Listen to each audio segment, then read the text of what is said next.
We're gonna talk about flash today. Not any flash, this flash. This is the Lightpix Labs Flash Q20, the second or something. There's a Roman numeral 2 after the 20. And this is my favorite piece of equipment that I've bought for my camera in a while. And I wanted to recommend it to anyone who's looking to get a flash for, for any one of their small cameras. I mean, this even works with my R6, but I've been using it a lot with this little camera. And if you have a point and shoot that has a hot shoe, man, this would work extremely well. I got it off Amazon for $80. It's Bluetooth, so you could also, do it this way and do all that cool stuff. And listen, it is so much fun. So besides street photography, I do nightlife photography as well.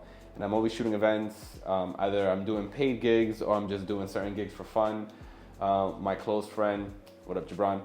He DJs all over the city, so I love to document his events. And there's a few other events that me and my other photography friends like to go and just have the time of our lives just shooting these events just for fun.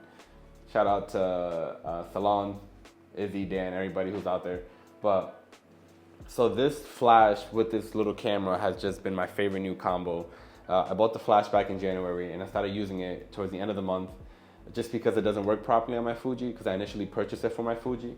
And there's just something wrong with the flash on my Fuji. I don't want to get into that. It's super annoying. But so I decided to just use it with this one night, which I never use a Ricoh for my nightlife photography just because it's, the 2.8, and I just never thought of putting a flash on it. And let me tell you, it has been the most fun I've had in these type of situations, in this type of photography in a long time. It's so compact. Just look at this.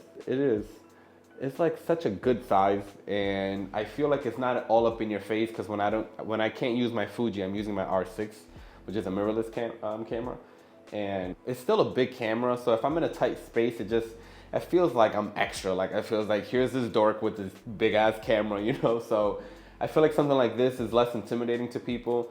And when I'm looking, when I'm in my street photography bag where I'm just like, I feel like I'm flowing through the crowd. There's certain moments that I just feel so good that I feel like I'm just like gliding through the crowd and just kind of like snapping anything that catches my attention. And this allows me to do that even more just because it's, it keeps me so stealthy, I think.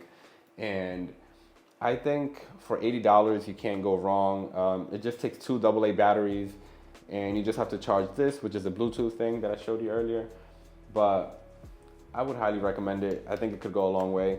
I don't know much about flash. Like, I really don't. I don't know much about lighting like that, except for just the natural lighting and how to just utilize it to my advantage at certain moments. But, I'm very big on just following whatever's inspiring you creatively.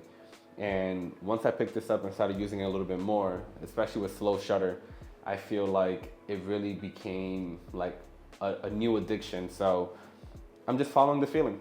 Eventually I'll go on to the next thing. But for the meantime, I'm having a lot of fun with this.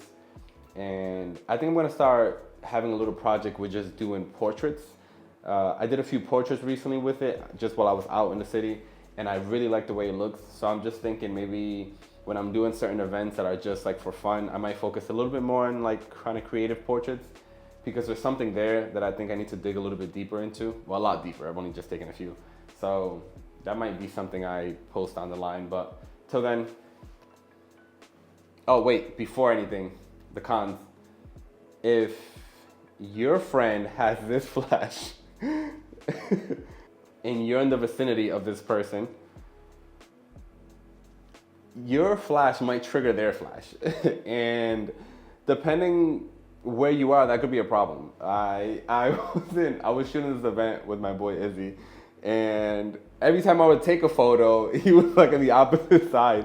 Every time I would take a photo, his flash would go off, and I was like, is he fucking with me? I was like, why does he keep trying to mess up my shot? And I'm thinking he's timing it perfectly. And then I realized that was a problem, and I think that can be a problem, but I don't know anybody else that has that other than him, so I'm not really too worried about it.